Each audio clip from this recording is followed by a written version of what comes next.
Slava lui Dumnezeu stă în ascunderea lucrurilor, iar slava împăraților stă în cercetarea lucrurilor. Proverbele 25, versetul 2. Ieri nu am putut să termin, a trebuit să mă opresc, deși puteam să continui, dar am vrut să mă încadrez în un anumit timp.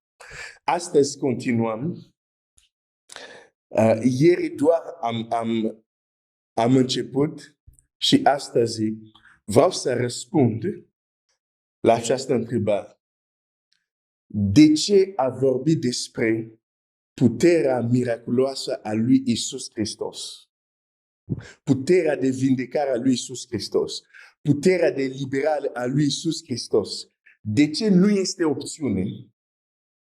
De ce este obligatoriu? O să-ți dau câteva motive. Numărul 1. Așa îl prezintă Scriptura pe Iisus.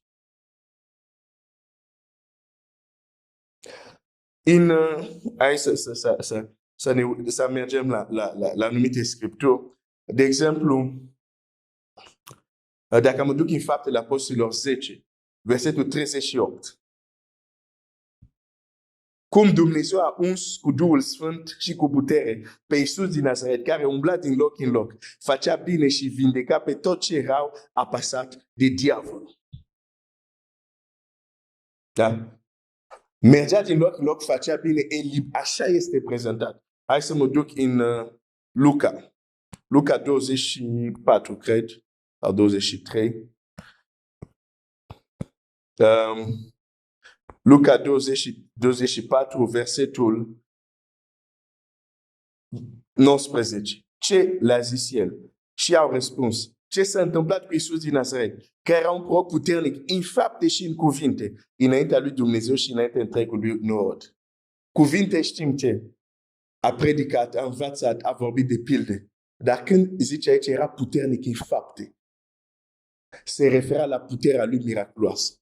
Se referea la capacitatea lui de a spune la un monolog, ridică-te și umblă, de a deschide ochii orbilor. Când acest ucenici îl prezintă pe Iisus la Iisus, dar ei nu știau că era Iisus atunci, prezintă această două dimensiuni, fapte de putere și cuvinte. Și aș putea să merg în Scriptura. Domnul Iisus, chiar El însuși, când se prezintă, spune lucrul următor, chiar în Luca.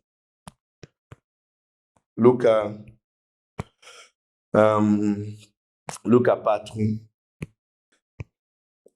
Și zice așa, la versetul Luca 4, versetul 18, când se întoarce din pustie și merge în sinagogă, îi se dă o carte și caută în Isaia un pasaj foarte specific și spune așa, versetul 16, a venit în Nazaret unde fusese crescut și după obiceiul său, în ziua sabatului, a intrat în sinagogă, s-a sculat să citească și s-a dat cartea prorocului Isaia. Când a deschis-o, a dat peste locul unde era scris, Duhul Domnului este peste mine, pentru că m-a uns să vestesc săracilor Evanghelia. Mi-a trimis să tămăduiesc pe cei cu inima zdrobită, să propovăduiesc orbilor de război, slobozirea și orbilor capătarea vederii. Să dau drumul celor apăsați. Deci el când se prezintă el însuși, zice, da, am venit să aduc Evanghelia, dar am venit să liberez pe cei apăsați. Să tămăduiesc inimile zdrobite și să proclam robilor, adică cei captivi de întuneric, slobozirea. Deci când Iisus se prezintă dimensiunea lui supranaturală. Când ucenici vorbesc de el, prezint dimensiunea lui supranaturală. De ce astăzi avem o problemă cu asta? Deci, de ce nu este opțiune? Pentru că Biblia ne vorbește de un Iisus supranatural. Puternic, în fapte și în cuvinte. Dacă tu mi-aduci doar Iisus puternic în cuvinte, zic, nu, asta nu este Iisus din Biblie. Iisus din Biblie e puternic în fapte și în cuvinte. Asta este un motiv De ce nu este opțiune? Să dăm la o parte ceea ce Biblia ne spune clar. Și Biblia zice, Iisus Hristos este acela ieri, azi și în veci. Asta este deja un motiv. Iisus se prezintă așa, Biblia îl prezintă așa, ucenicii îl prezintă așa. Să nu scoatem nimic, să nu adăugăm nimic. Dar o să merg acum, asta e principiul de bază, dar o să ating acum un alt aspect important.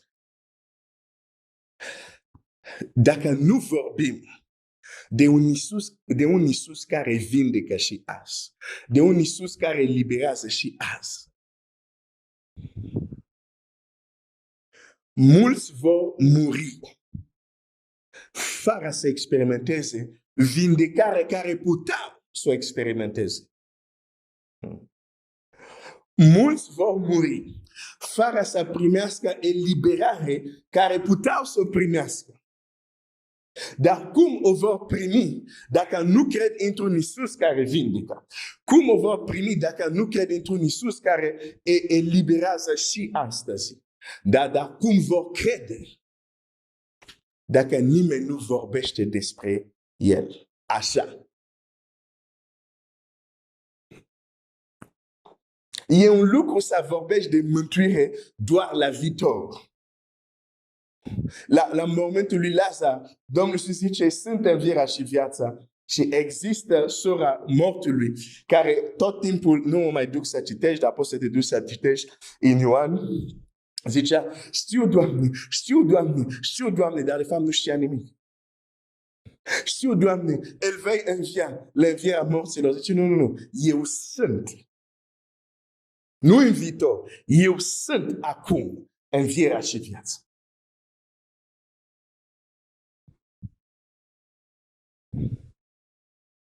Unii au un Iisus care e deosebit doar în veșnicie. Adică când ai murit, atunci la ușile cerului te va aștepta și atunci e puternic.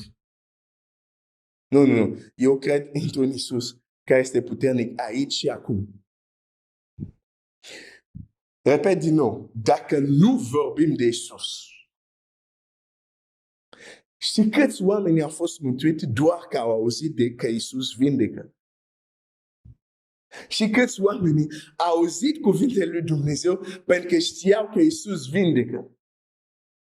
Multe din noroade care veneau după Iisus, tu crezi că toți veneau pentru a asculta pildele împărăției? Mulți veneau pentru că vroiau să fie vindecați, vroiau să fie liberați. Femeia cu scurgere de sânge, Biblia spune așa, auzind vorbindu-se despre Iisus, s-a dus în mulțime și a spus în sinea ei, dacă o să mă ating de armele lui, voi fi vindecat. Biblia zice, ea a auzit vorbindu-se despre Iisus.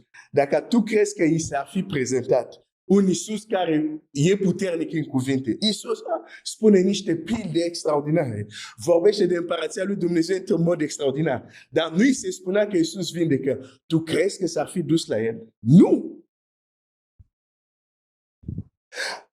Dacă se apropie de un om și în sinea ei spune, dacă aș putea doar să mă ating de armele lui, voi fi tămăduită. Cu siguranță ce a auzit despre Iisus e că vindecă bolnavi. E că scoate dragi. Nu a auzit de e un rabin deosebit, e un nou trend, e un rabin extraordinar, vorbește de pilele împărăției, descopere tainele extraordinare. Dacă i s-a prezentat doar Iisus așa, i-ar fi zis, da, foarte bine pentru voi, eu de 12 ani, sau de 12 sau 13 ani, sufer, eu caut o soluție pentru suferința mea.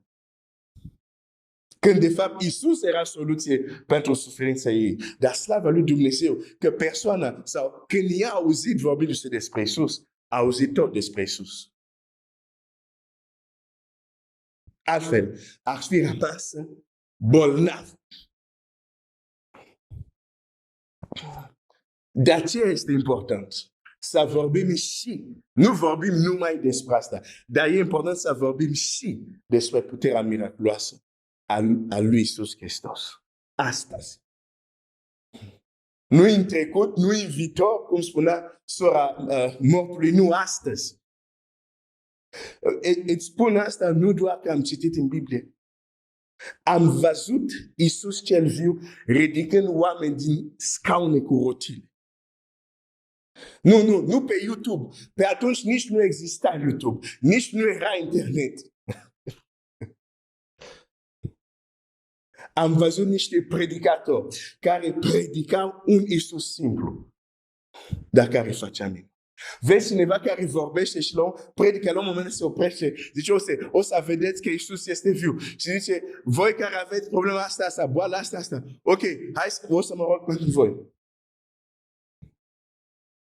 Și face o rugăciune simplă și oamenii încep să fie vindecați. Eram un copil atunci, dar asta m-a marcat. Am zis, nu, Iisus este viu.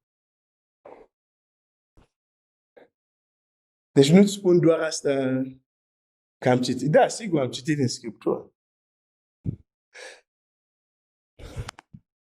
Astăzi o să fie sigur un bonus de câteva minute. Pentru că astăzi trebuie să merg până la punctul următor. Există un verset care aș vrea să citesc. Dar înainte să-l citesc. Există un om care se numește Naaman. Găsești povestea lui în a doua carte Împărați, și poate o să mergem acolo. Două Împărați. Capitolul 5 ar trebui să fie, capitolul 5. Naaman era un general din armata Siriei, un om extraordinar, un om cu succes. Dar Biblia zice, omul acela era tainic și puternic era lepros. Dar omul acesta tare și viteaz era lepros. Asta e expresia Bibliei. La versetul 3, versetul 2 și 3, și sirienii ieșiseră încete la o luptă și aduseseră roaba pe o fetiță din țara lui Israel. Ea era în slujba nevestei lui Naaman. Și ea a zis stăpânei sale, dacă Domnul meu ar fi la prorocul acela din Samaria, prorocul l-ar tămădui de lepra lui. Naaman s-a dus. Știi de ce Naaman leprosul este vindecat? Pentru că în casa lui există o fetiță care vorbește despre minuni. Care vorbește despre vindecare. Pentru că a vindeca un lepros din lepra lui este o minune. Această fetiță zice, dacă Domnul meu ar fi la prorocul acela din Samaria, prorocul l-ar vindeca de lepra lui. Nu zice, poate te va ajuta, poate te va ușura. Nu, ea e sigură, te va vindeca de lepra. Și Naaman sirianul face această călătorie. Și mulți ani după, câteva mii de ani după, Domnul Iisus pomenește numele Lui în Evanghelie. Și locul unde pomenește numele Lui, aș vrea să citesc pentru că e un adevăr foarte adânc acolo care ne-l descoperă Domnul Iisus. În Luca 4, Luca 4. Deci, dacă fetița ar fi tacut, dacă fetița nu ar fi vorbit, Naaman, nu ar fi auzit de Naaman în Noul Testament, în Evanghelie. Nu ar fi auzit de el. Și Naaman ar fi murit lepros. Dar ce mai șocant este ce Domnul Iisus spune aici, în Luca 4, versetul 27. Te rog, fii un pic atent. Ce se întâmplă aici? Ce zice Domnul Iisus? Luca 4, versetul 27.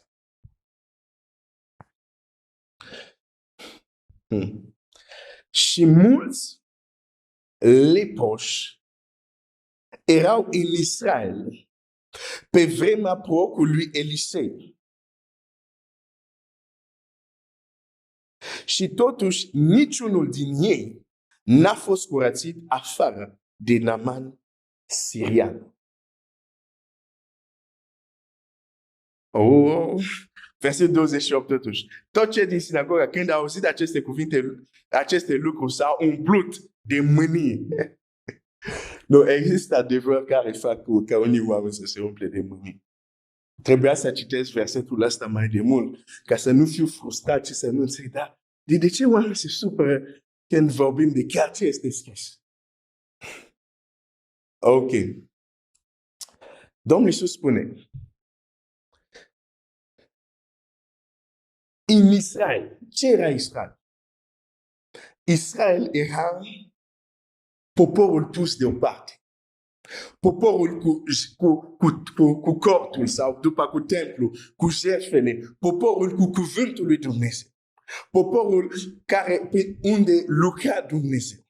Nu a existat atunci niciun popor prin care Dumnezeu a lucrat și a fost cum a fost cu Israel. Da? Cine e Israel? Poporul ales al lui Dumnezeu. Acum vorbesc de ce aceasta, cum să zic, legământ care Dumnezeu a avut cu poporul în Vechiul Testament. Și mai departe vedem în Scriptura că nu a abandonat acest popor, poporul lui. Da. Deci suntem în Israel. Și Domnul Iisus zice, în Israel, pe vremea lui, prorocul Elisei. În Israel, pe vremea lui Elisei. Dumnezeu este cel care stăpânește circumstanțele și vremurile.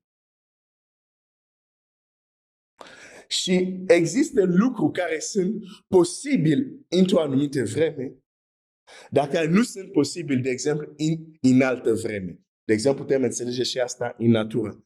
Iarna sunt anumite lucruri care nu poți să le faci, aștept vara să le faci. Nu mă duc mai departe aici, dar Domnul Iisus zice, a fost o vremea prorocului lui Elisei. În Israel. Deci, în Israel, vremea prorocului lui Elisei nu a fost tot timpul. A fost o perioadă determinată. Acea vreme. În Israel, nu în vremea lui David, nu în vremea lui Salomon, dar în Israel, în vremea prorocului lui Elisei.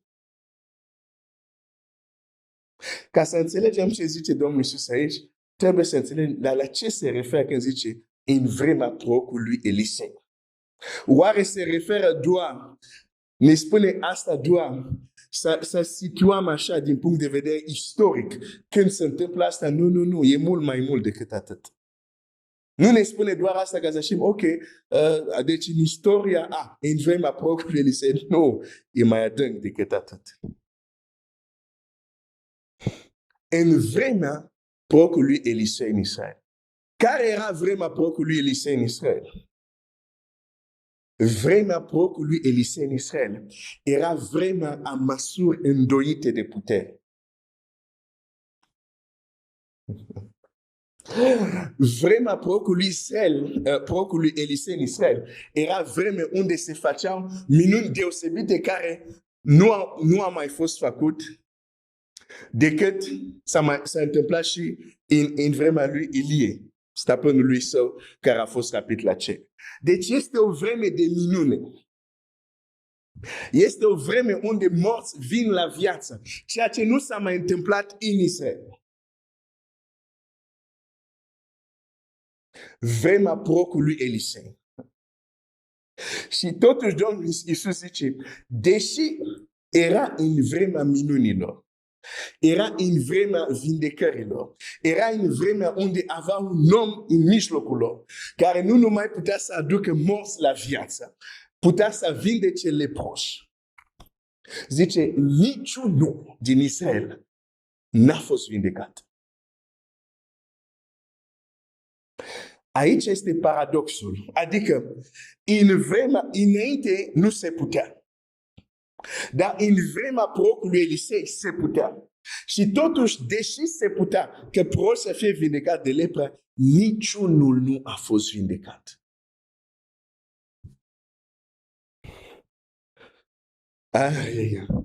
Vremea prorocului Elisei. Prorocul Elisei cine este? Este un ucenic a unui proroc care se numește Elie, care a fost rapit la cer. Și când a fost rapit la cer, i-a transmit mancaua lui. I-a transmit ungerea lui și a zis, continue lucrare, pentru că dacă te duci să citești o să vezi, există lucruri care Ilie trebuia să le facă, dar a fost rapid și Elisei a continuat. Biblia este o carte spirituală. Vreau să te anunț, poate nu știai, dar și noi trăim vremea măsuri îndoite. Pentru că a fost un om care se numește Iisus Hristos, care a mers în loc, eliberând cei care erau stăpâniți de cel rău. Dar și ce zice Scriptura? Hai să mă duc, ți-am zis că o să ai bonus astăzi. Hai să mă duc în Faptele Apostolilor. Oh, Seigneur. Versetul 1. Teofile, în cea din tâi cartea mea am vorbit despre tot ce a început să facă și să învețe. A început Iisus să facă și să învețe pe oameni. A început. Și deși știu că o să spun la un moment dat, am ispravit lucrarea, dar ceea ce a început să facă, a transmis mai departe la ucenici să facă. Exact cum Ilie a făcut cu Elisei. Domnul Iisus, mai mult decât atât, spune la ucenici, care, deși ei vindecaseră deja bolnavi, au scos deja draci, au văzut deja puterea miraculoasă, Domnul Iisus le spune, vă este de folos să mă duc. Pentru că dacă nu mă duc, nu va veni mângâietorul. Dar dacă mă duc, Tatăl va trimite. Cu alte cuvinte zice, nu, ce ați trăit până acum, cu mine acum, nu e nimic comparat cu ce veți trăi când voi fi absent, când voi pleca, dar va fi prezent Duhul Sfânt. Nu asta a trăit Elisei. Ilie îi spune, când el zice, vreau o măsură îndoită de ceea ce este peste tine. Ce îi răspunde Ilie? Ilie îi spune, dacă mă vezi când sunt rapid, ți se va întâmpla, dacă nu. Cu alte cuvinte, dacă sunt rapid, dacă sunt absent, ceea ce ai cerut cu adevărat se va întâmpla. Vei avea o măsură îndoită. Pe vremea prorocului Elisei, cel care a înlocuit stăpânul său, pe vremea bisericii, pe vremea ucenicilor, cei care au înlocuit stăpânul lor Iisus Hristos, care a mers la cer. Este vremea unde te așteptai să aveți mai multă putere de vindecare. De aceea Domnul Iisus zice, cel care crede în mine va face ce fac și mai mult. Ba va face chiar mai mult.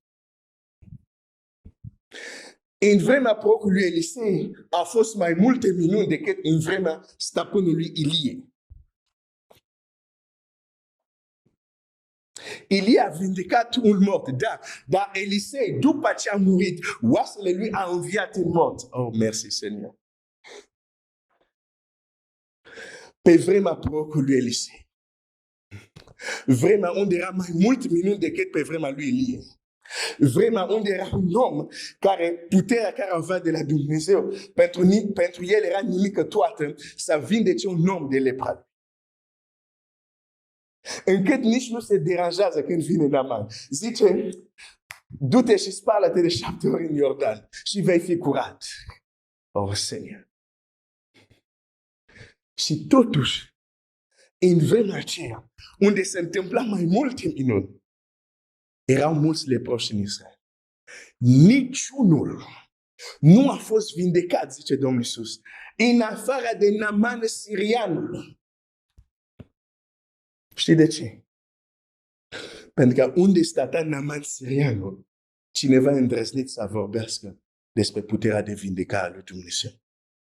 Iar în Israel, nici regele nu credea că Dumnezeu poate să facă așa ceva. Când a primit scrisoarea de la Naaman, de la împăratul Siriei adus de Naaman, unde a citit: îți trimit slujitorul meu Naaman să-l vindeci de lepra, regele din Israel și-a sfâșiat hainele și a zis: ăsta caută război cu mine. Nu, caută mântuire, pentru că a auzit că la voi este Dumnezeu.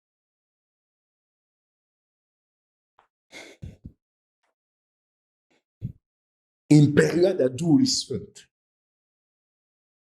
despre care Domnul Iisus zice: când voi pleca o să fie mai bine pentru voi, pentru că Duhul Sfânt va veni. Și din câte știu, suntem încă în această perioadă,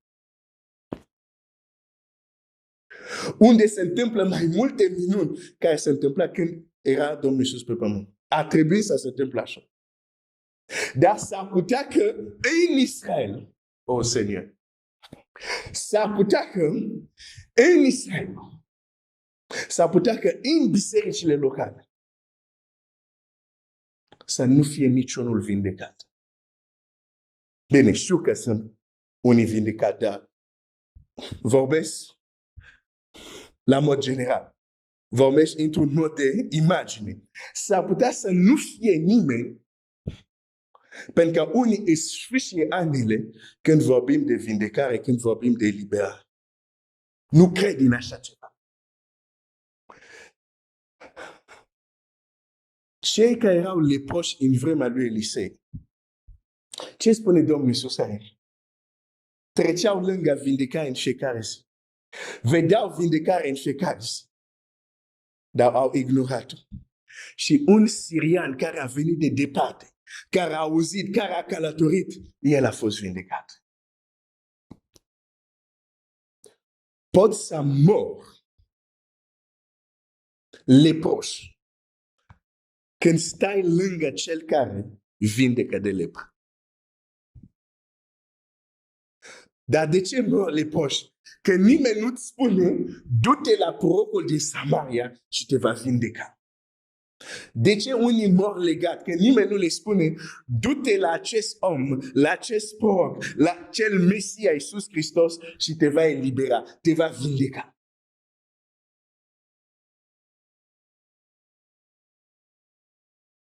Ar trebui să putem spune: du-te la ucenicii lui și vor face ce au făcut ei.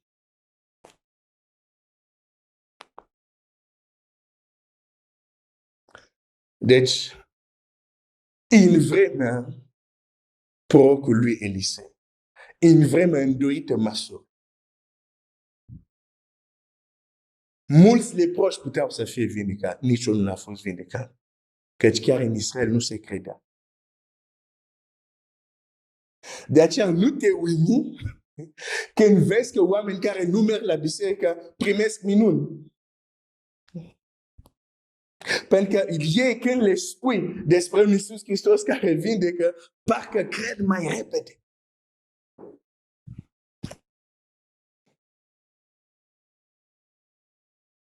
Și noi suntem în vremea în care Duhul lui Dumnezeu e încă pe pământ. Nu a fost luat încă cu biserica, n-a venit încă rapid, dar se apropie. Dar suntem în perioada unde se pot întâmpla și se întâmplă, slavă lui Dumnezeu, minuni extraordinare, vindecări extraordinare, eliberare extraordinară. Dar se întâmplă pentru Naaman sirian.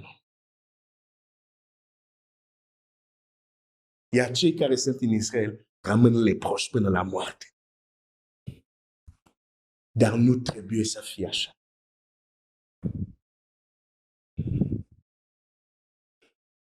Dacă ceea ce spun te umple de mânie, iartă-mă. Nu vreau să te supăr, nu este scopul meu.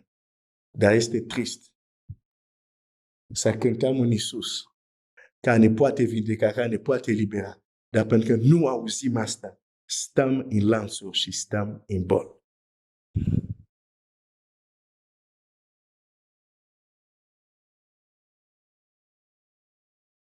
În vremea prorocului Elisei, O să închei citind din nou acest verset și sper că să răsune altfel pentru tine azi dimineață. Și voi încheia. Și mulți leproși erau în Israel pe vremea prorocului Elisei. Și totuși niciunul din ei n-a fost curățit, afară de Naaman, sirian.